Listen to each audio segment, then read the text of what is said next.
Family story cartoon कहानियाँ। आप देख रहे हैं चोर सास और समझदार बहू।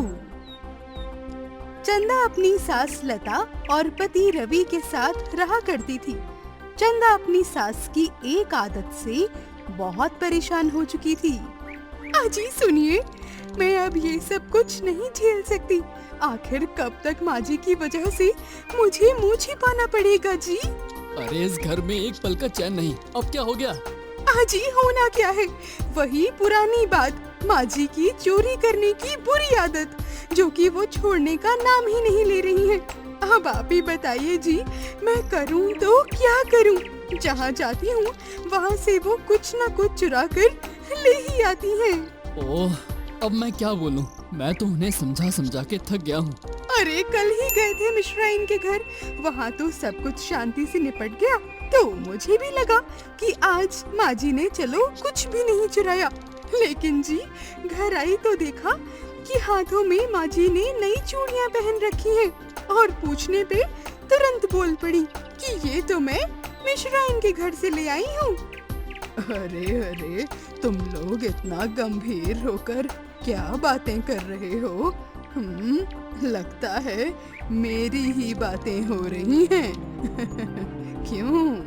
हाँ हाँ बिल्कुल, आप ही की बातें हो रही हैं माँ जी। लेकिन तब भी आप किसी की सुनती कहाँ हैं? कुछ दिनों के बाद तभी चंदा और लता बाजार सामान लेने जाते हैं और तभी रास्ते में उन्हें जान पहचान की महिला मिल जाती है। अरे आंटी आप, कैसा है सब कुछ? घर पे सब लोग कैसे हैं? हाँ हाँ बेटा, सब कुछ बढ़िया है। अरे कभी मिलने आओ घर, कितने दिन हो गए। और लता तू भी घर आ किसी दिन। अगले दिन ही तभी लता चंदा से कहती है, अरे चंदा चल, कल रिंकी के घर चलते हैं। देखा ना उसने हमें कितने प्यार से बुलाया है। चल तो सकते हैं माँ जी, लेकिन मुझे आपके साथ जाने का बहुत डर है। अरे क्या बड़बड़ाए जा रही है तू? कुछ कहा क्या तूने? अब नहीं नहीं माँ जी, कुछ भी नहीं। चलिए चलते हैं। अब दोनों सास बहू रिंकी के घर आती हैं। अरे लता, ये देख, मेरे बेटे ने मुझे कितने सुंदर कंगन दिए हैं। देख कितने खूबसूरत हैं ये, और ये मुझे बहुत ज्यादा पसंद हैं। अरे हाँ सच में, ये तो वाकई बड़े खूबसूरत हैं। लता उन कंगनों को हाथ में लेकर देखने लगती है। माँ जी बहुत हुआ, अब कृपया करके इन्हें नीचे रख दीजिए। इसी तरह बातें करते करते कुछ घंटे बीत जाते हैं और दोनों लोग वापस अपने घर आ जाती हैं। माँ जी सच सच बताइएगा, आज तो आपने कुछ भी चोरी नहीं किया ना वहाँ से? बताइए। इतने में लता कंगन निकालकर चंदा को दिखाती है। माँ जी ये आपने बहुत गलत किया है। अरे ये कंगन तो बेचारी रिंकी आंटी को कितने पसंद है, फिर भी आपने उनकी ये कंगन चुरा लिए। आपने बहुत गलत किया है माँ जी, बहुत गलत बात है ये। अरे इसमें गलत कैसा? अरे मुझे पसंद आए तो मैंने ले लिए, बस। इसी तरह एक दिन कुछ मेहमान लता के घर आते हैं। अरे आंटी, आपने कहा था कि आपने एक मोती की माला ली है, कहाँ है वो? हाँ हाँ बेटा, ये देखो ना, यही तो है वो सच्चे मोतियों की माला। ये बेशकीमती और खूबसूरत है, आज ही तो लेकर आई हूँ इसे।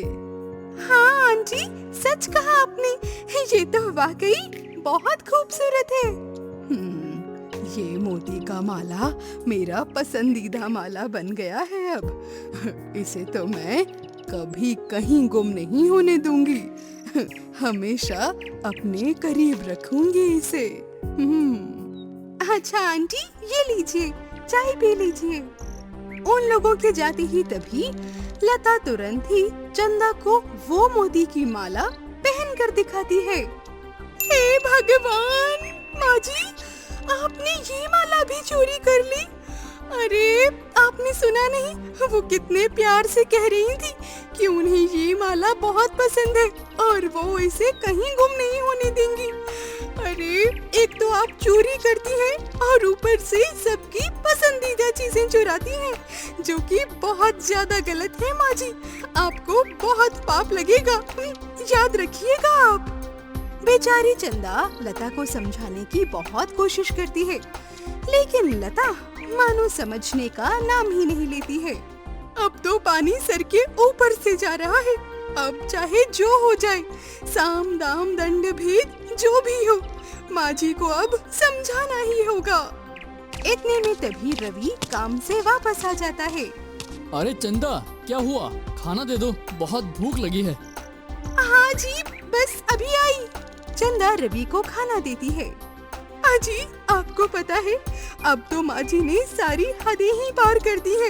अरे पहले कोई भी चीज वो चोरी करती थी तो छोटी मोटी चीज ही होती थी, लेकिन जी अब तो वो ऐसी चीजें चुरा रही हैं जो कि बेशकीमती है और लोगों की पसंदीदा भी।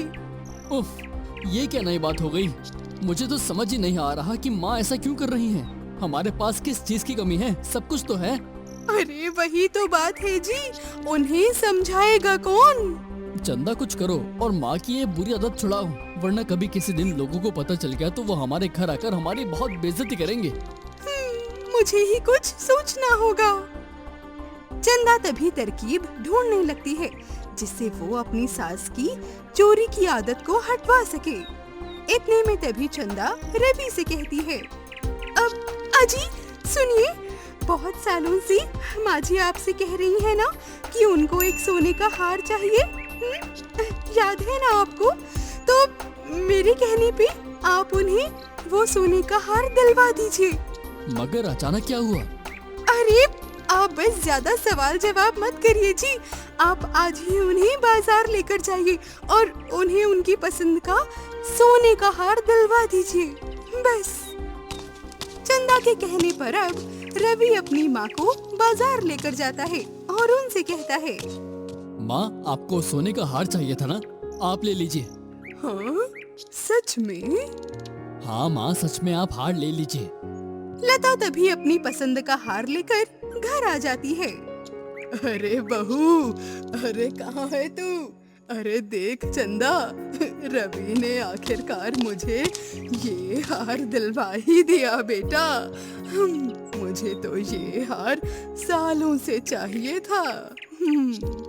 अरे वाह माँ जी, ये हार तो वाकई बड़ा खूबसूरत है, सच में है ना बहू? अब मैं इस हार को हमेशा अपने साथ रखूंगी, इसे अपने कलीजे से लगा कर रखूंगी, कभी दूर नहीं होने दूंगी इसे खुद से। आज से ये मेरा पसंदीदा हार है। अब लता किसी के भी घर जाए या किसी फंक्शन में, हर जगह वो उसी हार को पहन कर जाती है और मौका मिलते ही घर पर भी उस हार को पहनकर घूमने लगती। वो हार लता को वाकई पसंद था। एक दिन तभी पता नहीं क्यों अचानक से लता जोर जोर से चिल्लाने लगती हैं। अरे चंदा, कहाँ है तू? अरे जल्दी आ, अरे मेरा तो कलेजा ही बैठा जा रहा है, जल्दी आ। अरे क्या हुआ माँ जी, आपने अपनी रो रो कर ऐसी हालत क्यों कर ली है? क्या हुआ? अभी मैं नहाने गई तो हार यहीं पर रखा हुआ था और जब वापस आई तो हार यहाँ पर नहीं था। तुझे पता है क्या कि मेरा हार कहाँ गया? या मेरा हार कहीं तूने तो नहीं लिया ना चंदा? अरे माँ जी, कैसी बातें कर रही हैं आप? अरे मैं तो बाहर गई थी सब्जी लाने, अब मुझे नहीं पता कि वो हार कहाँ गया। कहीं किसी ने चुरा तो नहीं लिया माँ जी? वैसे भी आप उस हार को हर जगह पहनकर घूमती हैं, क्या पता उस हार पर किसी की नजर हो। हे भगवान, मुझे वो हार बहुत पसंद था आखिर किसने लिया होगा मेरा हार? हे भगवान, कौन है वो चोर जिसने मेरा हार ले लिया? अरे उस कमबख्त को मैं कभी माफ नहीं कर पाऊंगी। थोड़ी देर के बाद तभी चंदा वो हार लेकर लता के सामने आ जाती है। माँ जी, ये लीजिए आपका हार। अरे ये तेरे पास था? ला ला चंदा, जल्दी इसे मुझे दे। हे भगवान, आपका शुक्रिया, मेरा हार मुझे वापस मिल गया। अब देखा माँ जी आपने कि जब आपकी पसंद की चीज आपसे दूर होती है तो कितना बुरा लगता है, कलेजा टूट सा जाता है। माँ जी, अब आपको समझ आया कि आपने कितने सारे लोगों की पसंद की चीज उनसे दूर कर दी, तो उन्हें कितना दुख हुआ होगा। आपकी चीज आपसे दूर होने से आपको कितनी तकलीफ पहुंची माँ जी, तो सोचिए कि उन लोगों का भी क्या हाल हुआ होगा। अब चंदा की बात सुनकर लता भी वाकई सोच में पड़ जाती है। अरे हाँ हाँ चंदा, तू बिल्कुल ठीक कह रही है बहू। मैंने आज तक ना जाने कितने लोगों की चीजें चुराई हैं। बिल्कुल ठीक कहा तूने, उन्हें भी बहुत बुरा लगता होगा। ये हार तो मुझे मिल गया, लेकिन उन बेचारों को तो उनकी चीज कभी नहीं मिल पाएगी। अरे मुझे माफ कर दो, मैं बहुत गलत थी बेटा, लेकिन अब से मैं तुझसे वादा करती हूँ, मैं अब से किसी की भी कोई चीज नहीं चुराऊंगी। इस तरह लता चोरी करने की बुरी आदत हमेशा हमेशा के लिए छोड़ देती हैं। अगर आपको हमारी स्टोरी पसंद आई हो तो बेल आइकन जरूर दबाएं और सब्सक्राइब करना ना भूलें।